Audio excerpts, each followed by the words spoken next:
You check your bank account, and it feels like your paycheck disappeared overnight. You didn't overspend. You didn't make a mistake. Yet somehow, the money you worked for vanishes quietly, almost invisibly, leaving you frustrated and wondering why you never seem to get ahead. What if I told you this isn't your fault, and it's not random? That every swipe, every subscription, every easy purchase is quietly designed to make you drift financially, slowly and deliberately, without you even noticing.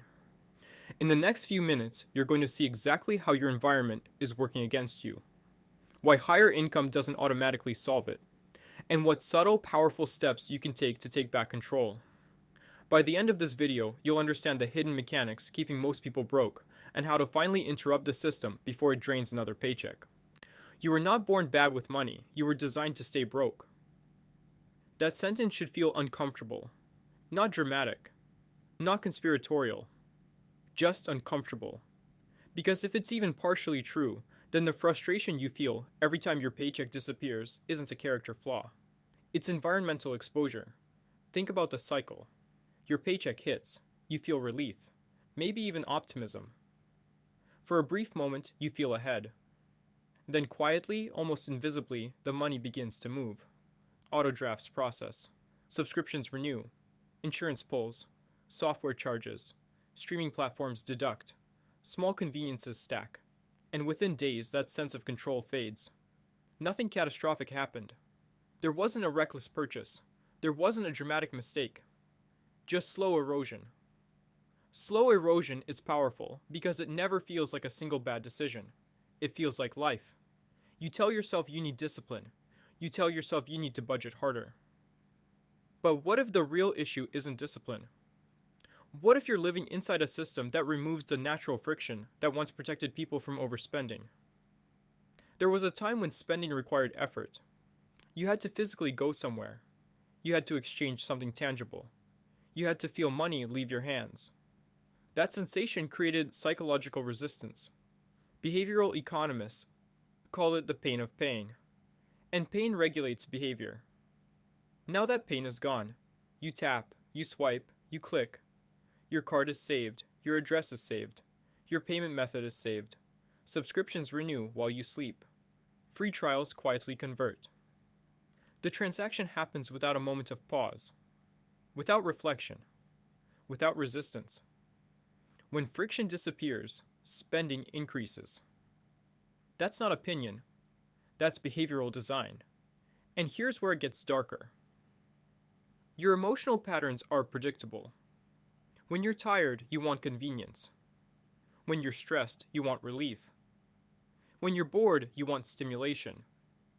When you feel behind, you want a small win. Modern platforms track behavior at scale. They learn when you scroll longer. They learn when you engage more. They learn when you hesitate. Then they respond. Not with force, with precision. Late at night, food delivery promotions. Midday slump, limited time offers. Weekend boredom, curated recommendations. It doesn't feel manipulative because it feels personal. But personalization increases conversion. And conversion increases revenue. This isn't evil, it's optimized. Companies optimize for growth. Growth requires revenue. Revenue increases when friction decreases and emotional timing improves. That's the game. Most people don't crash financially because of one terrible decision. They drift. They drift through micro decisions that feel harmless in isolation, but destructive in accumulation. No one panics over $12. No one questions $19.99. No one reevaluates $27. But stack enough invisible charges and suddenly you feel like you can never get ahead. The design isn't loud, it's subtle. Subtle systems are the most powerful because they don't trigger resistance. If someone stole $3,000 from you overnight, you would respond aggressively. But if $14 leaves every few days, you normalize it. You adapt. You assume it's just part of life. And eventually, you internalize the outcome. You say, I'm just not good with money. That belief is convenient for the system. Because once you believe you're the problem, you stop examining the structure around you. Now here's something most people don't realize. Higher income doesn't automatically solve this. In fact, it can amplify it. Because as income rises, access rises. Access to better subscriptions, easier credit, more financing options, targeted premium advertising. The environment scales with you. The system doesn't need you to fail dramatically. It only needs you to remain slightly behind. Slightly stressed, slightly dependent. Slightly reactive. Because slightly reactive people spend more than slightly strategic people. So what changes this? Awareness alone isn't enough. Awareness without action becomes frustration. The shift happens when you intentionally reintroduce friction. Delete saved cards from non-essential platforms. Turn off auto-renew on anything that isn't absolutely necessary. Remove one-click purchasing where possible. Force manual entry. Add a 24-hour rule before non-essential purchases. Audit recurring charges monthly instead of annually. These aren't extreme measures. They're resistance mechanisms. Friction slows impulse. Slowed impulse increases evaluation. Evaluation increases intention. Intention restores control. And control changes identity. Because once you feel in control of your spending again, your relationship with money shifts. You stop feeling like you're constantly reacting. You stop feeling like money vanishes mysteriously. You start noticing patterns. Patterns are empowering because they are predictable.